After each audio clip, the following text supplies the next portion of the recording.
MX-Pöia, MX-Klassi sõitjad rajal ja võib-olla taas kord on siis võitjate vedavas võistlusmasin number 100 selles sõidus ja on sellel masinal siis liikumas ka esimese sõidu üldarvestuse võitja Olari Pulre.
Ring on selja taga, MX-Pöia ja MX-Klassi sõitjad öögises stardiribis on siis stardijärgse ringi lõpetanud ja jätkuvalt on võistluste liider 100 Olari Pulre. Ja võib öelda, et jätkuvalt on tema selja taga siis MX-Klassi sõitjad, aga seda korda siis 16 ja Tarvi Remmelgas ja 127 Ain Kalda. Esimese sõidu kiirem mees ja Sakari Puttanen C-klassi sõitjad teevad aga paraku siis võiks Haapsata seal esimese ringi alguses sisse lasi ja tuleb tal nüüd siis tegeleda siin pikaajalise jälgimiste tähtsega. Millist vilja see kannab hetkel, kaotust on siin kuskil 30 sekundi peale kasvanud kiiremate meestega oma klassis. Ootad siin juba esimesed või järgmised ringid hakkavad juba üsna selgelt keelt rääkima, kas ja kuidas ja mismoodi ta siis siin oma klassi kiirematele meestele järele jõudma hakkab. Aga nüüd siis esimene täispik sõiduring nii-öelda selle ajamatu poole pealt, kui on korda ka võimalik selle ringi aegadesse süvenema hakata. Selle sõidu aegadesse süvenema hakata siis Olari Pulre. Jätkuvalt meie liider selles klassis ja tema selja taga tuleb sealt number 16 ja Tarvi Remmelgas. 657 ja Ain Kalda. Kaldagi avasõidus MX-Klassi kolmas mees ja praegusel hetkel siis võitnud Remmelgasega teist kohta. Number 99 parandab oma kohta üldarvestusest Timo Vakkermann ja on tema MX-Klassi teine. Jaanis Merila 681 MX-Klassi kolmas, 122 kilomeetrit on MX-Klassi kolmanda koha mees ja tema selja taga 28 Mihkel Reino. Siis 76 Tarmo Liit, 61 Päirid Rämson, 66 Egert Säärits ja Sakari Puttanen. Praegusel hetkel ei paista tema tulekust kuskilt, nii et arvata võib, et selles sõidus igal juhul see mees küll siin enam esimestele järele jõudma ei hakka. Ja selle sõidu esikolmikud pigem siis praeguse hetke kiiremate hulgas tuleb otsima hakata. Küll aga kui on siin rajal vaid uus võistlejad, siis ka selle esimese ja uuenda koha eest, kui suudab siis kvalifitseeruda siin avasõidu võitja Sakari Puttanen, on tema punkti saamine üsnagi korralik, on näiteks suurem kui 2/3 koha eest on siin võimalik kokku saada, et see, et ta nüüd Sagarputule poodiumile ei jõua, seda ei saa veel praegu kindlasti mitte välistama hakata. Tearing on tight, but there's no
oodatakse siia siis juba järgmised ringis liidrid, et saaksid lähetada või siis peaksid juba oma vahele viimasele ringile.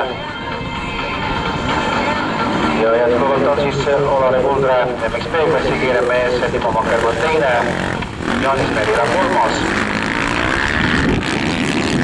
Sama seis oli ka esimeses sõidus ning MXC-klassi kiirem on siis Tarvi Remmelgas, Ain Kalda ja Iker Reino ees. Iker Reino ja Urve Peterson omavahel siis C-klassi kolmanda ja neljanda koha peale praegusel hetkel leitlevad ning esimeses sõidus oli siis MXC-klassi teine mees Remmelgas, Kalda ja Reino ees.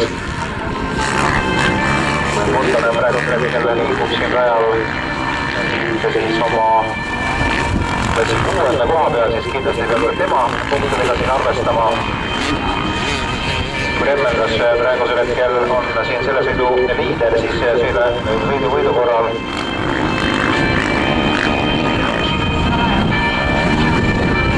Tema kokku siis 113 punkti ja Ain Kalda hetkel siis seiklasti teise koha mehena.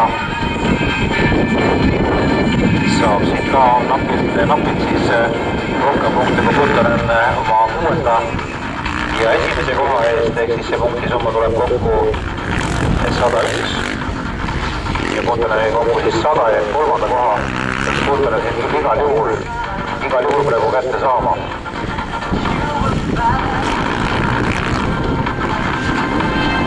Aga nüüd siis ka kaks viimast sõiduringi alanud ja jätkuvalt Olari Kuldre juhtimisel ja võistlused jätkub.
Kojakas ka siis MXP ja MXC-klassi viimased sõidumeetrid sõiduliidril on siis Olari Kuldre numbril 100, seda sõitnud aastal võidvast juhtinud.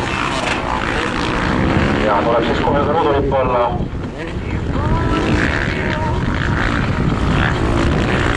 Ja tuletame siinkohal meelde ka kõikidele sooloklassi sõitjatele, et teie andureid jätkuvalt oodatakse tagasi registreerimisbussis. Et ärge siis unustage andurid masinate külge koduteel asuta.